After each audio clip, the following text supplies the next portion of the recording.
Hi, I'm Teen Librarian Shalea Young. On behalf of the DC Public Library, welcome to GoGo Sound of Summer. We are thrilled to host Teach for Change here at the newly renovated Martin Luther King Jr. Memorial Library for this three-part series on the foundation, impact, and evolution of go-go music. Here at MLK Library, the rich history of go-go is kept here within the People's Archive, alongside over 200 years of DC history and culture. We hope this program will encourage you to listen, learn, and love go-go as much as we do. Visit us at dclibrary.org/gogo to learn more and even contribute to the history of go-go in the district. Thank you and enjoy the program. Hi, I'm Keisha from Teaching for Change, located here in Washington, D.C.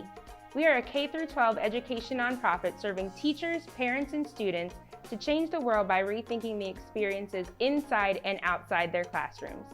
One of our signature initiatives is Teach the Beat, where we bring the distinctive sound of DC to the classroom. We are thrilled to collaborate with the DC Public Library, expanding the reach of the classroom experience with GoGo Sound of Summer. Enjoy! We complete this series of GoGo Sound of Summer with evolution. With the presence of women in go-go, GoGo using its platform to push for social change. And with the Teach the Beat project, educating the fundamentals of go-go in the classrooms throughout the DC area.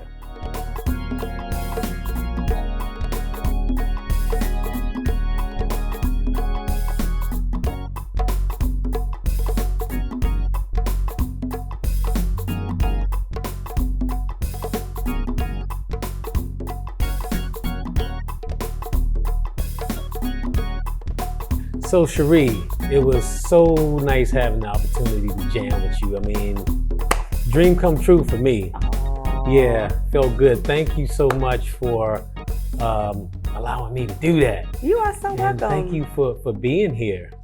It's good to see you. You too. Yeah, so we'll just dive straight in. But I've always wanted to ask, what is it that you want people to know about go-go? I would like people to know that go-go is originally from DC. You know, go-go is DC, born and raised, groomed, bred here, you know, and that it's not manufactured. It can be duplicated, but it's originated from DC. Go-go is not just about playing on buckets or cans and pots and pans, whatever type of way people describe it or think of it as. We're very musical. Absolutely. We're musical, and the music is fun. It's hypnotic. It can put you in a trance. I've seen that. Absolutely. Go-go music can make people do some crazy things. Yeah, I've seen that. It's like this Holy Ghost experience. Exactly. So when you think about go-go's future, what would you like for its legacy to be? One of the things that I would like to see go-go is to be classified as a genre of music. Yes. Ooh. You know what I mean? Because as a matter of fact, Chuck Brown, he was nominated for a Grammy Award with Jill Scott. That's right. And he was classified as R&B performance. But to have go-go have its own genre, that would be really cool. That would be nice. Yeah, just like hip hop, they have their genre and subgenres of that as well. But go-go needs to have a voice. It needs to be a category. Yeah, absolutely. So when you're talking about subgenres, one of the things that I noticed about the evolution of go-go is the many different styles that have come out of it and the different subgenres. And I look at the group that you perform with Belladonna. Yes. And I see how, it's so unique and it's so amazing, not just because it's all women, but because of your musicality. And that's something that is kind of different. Like you don't really see that. Would you like to see a change or a shift take place within go-go that hasn't already taken place? I would like to see more women involved in go-go because when GoGo first started, it wasn't too many women. Right. It was mostly male dominated. The talkers, they were guys. Right. The musicians were guys. Right. And later on, with Maisha and the Hip Huggers, and I'm not saying that she's the first woman to ever play go-go, Right. because Chuck Brown, he would say to me that he had a singer back in the 60s or late 70s or sometime, Right. that sang off and on. But with Maisha and the Hip Huggers, that was the evolution of the grown and sexy era. And so ever since that happened, since that occurred, you see a lot of women on the front lines now singing. Yeah. Which is good, which is great. And we men appreciate that.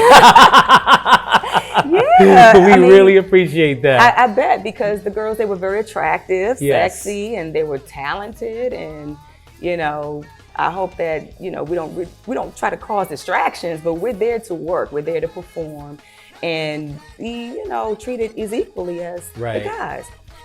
I played with Chuck Brown for 12 years, and I'm his first female musician. That's right. And that's an honor, Yes. That is, it's really cool. But I would like to see more of that. And ever since I've started playing in bands, I've noticed there are other females. Now, I'm not going to take away from Pleasure. They are the first female go-go band. Right. I have two of Pleasure's members in my band with Belladonna. And who are they, if you don't mind naming Cool them? Keys, her name is Claudia Rogers, also known as Cool Keys. Right. And Natasha Proctor, we Right. call her Boogie. Boogie, yes. Yeah, she plays the congas.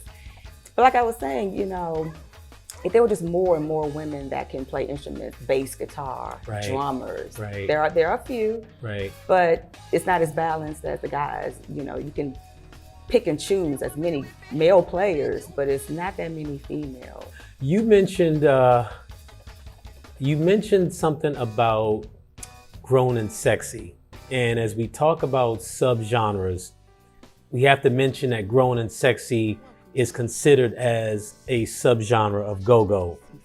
Someone once told me, and you tell me if this is true or not, but someone once told me that Maisha and the Hip Huggers, who you played with, who was also kind of considered as a grown and sexy group, grown and sexy go-go group. Someone told me that Maisha and the Hip Huggers is primarily responsible for saving go-go at a point of decline. Can you comment on that? Yeah, I totally agree, because that was the time period where I started going to go-go's. I've never been to a go-go as a child or a teenager. My mom wouldn't let me go to go-go's. Yeah, I know about that. Yeah. So playing with the Hip Huggers in the mid-90s, that was my very first go-go experience.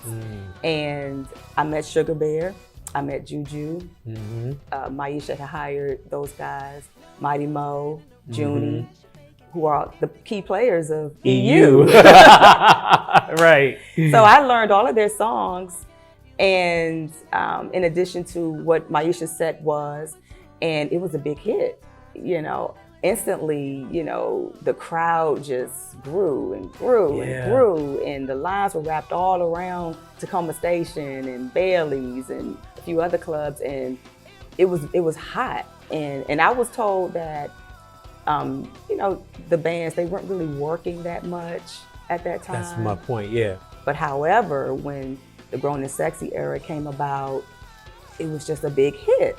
Right. So now you have Maisha and the Hip Huggers, and you have Subtle Thoughts, you have Vibe, you have Listen, and Y2K. There was a whole bunch of other bands that was really mimicking what Maisha and the Hip Huggers had created. And why do you think the grown and sexy groups started to receive a bigger reception during that time in go-go? I think it's because of the age group. You know what I mean?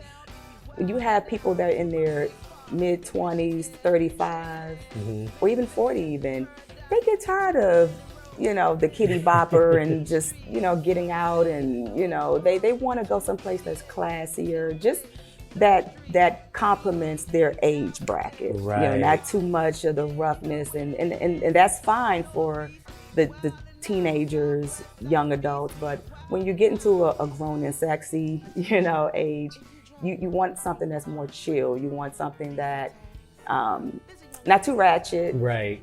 Maybe a hint of ratchet, but not too over the top, Right. Yeah. And you have that go-go beat underneath, that pocket, it just makes you bop, opposed to, but you can just bop, and that's what I think. Yeah, I remember seeing you guys play at the Ascot, someplace. Ascot. It was on L Street or something like that. Meeting place. Ascot was across the street. Right. I remember seeing you guys play there, and I thought to myself, wow, this is really different from the go-go that I grew up on, which was mostly just strictly for teenagers. Right. They didn't sell drinks or anything like they sold soda, but it was mostly a teenage, predominantly teenage gathering.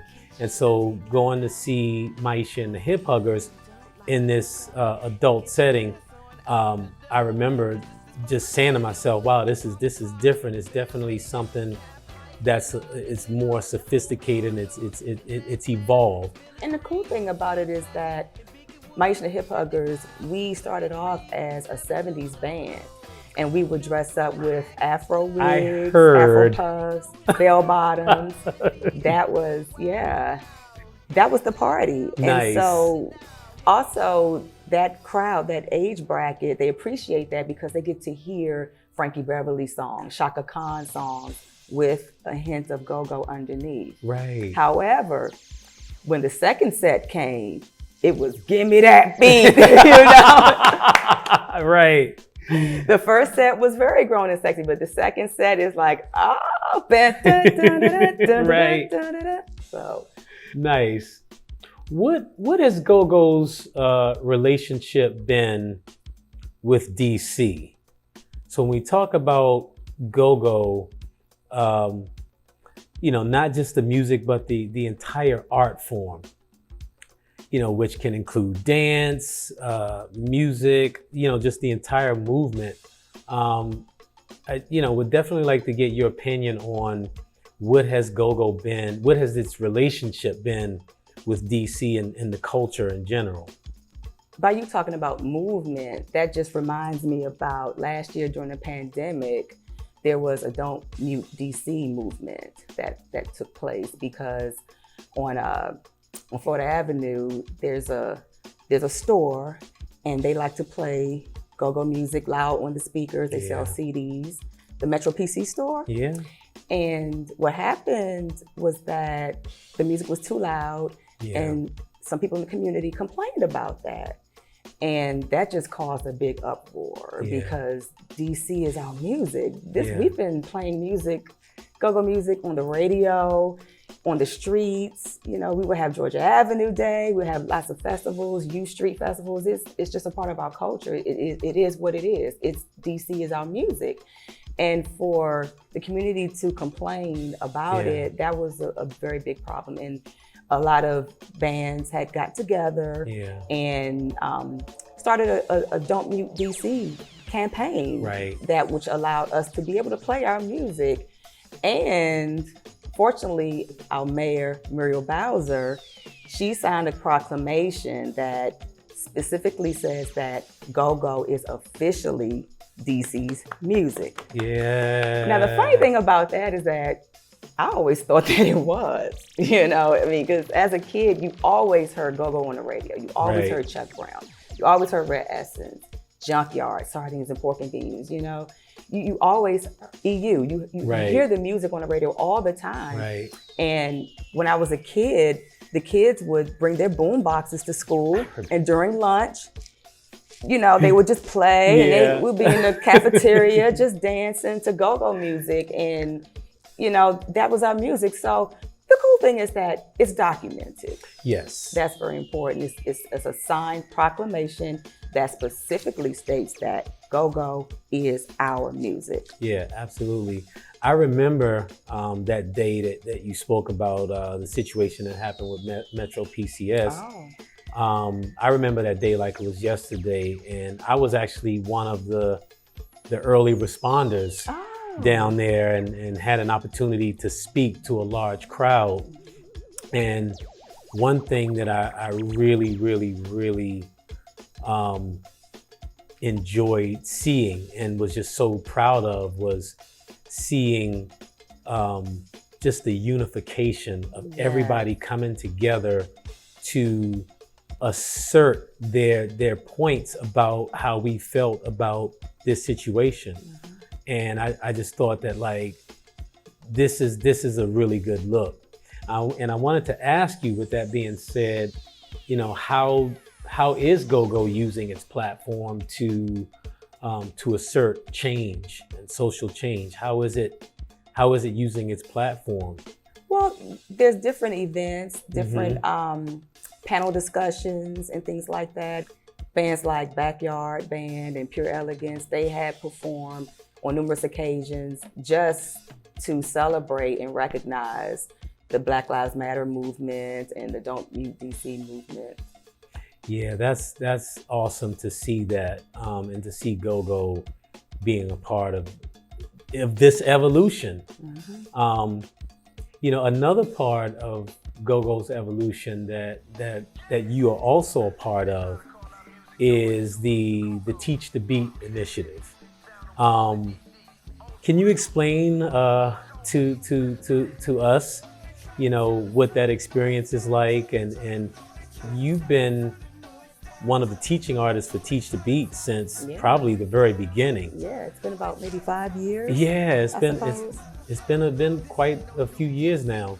Can you just explain to us what that experience has been like for you, and what it's been like for the kids in the classrooms? Yes, Teach the Beat is a program where we teach DC public school students the history, the evolution, all of the music about go-go. And they get it hands-on from go-go musicians and go-go artists as myself. And it's so rewarding. You know, I have 2 kids of my own, and I know what it's like being a teacher, you know, being a mom. You are a teacher at home, but when I share my experiences with the kids, oh my gosh, they're just so excited. You know, the class participation is just off the chain. You know, they're very engaged. And what I like to do is I tell them, explain to them what go-go is. Before they leave out, they have to know who Chuck Brown is. They have to know that he's the godfather of go-go.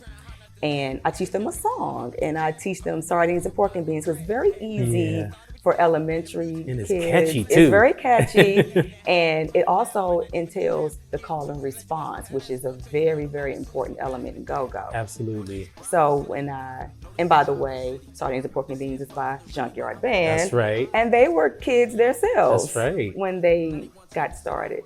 So the kids, they really appreciate that. And I just love teaching them.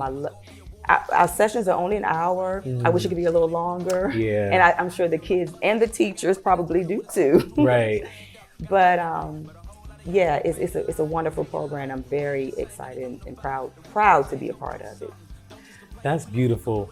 And Cherie, I have one more question for you. And with that being said, do you think it's important for go-go music and the entire art form to be preserved among our youth? And why? Absolutely, because we need our youth, we need the next generation to pass on this legacy. Because Chuck Brown, he's not here anymore. Lil Benny isn't here anymore.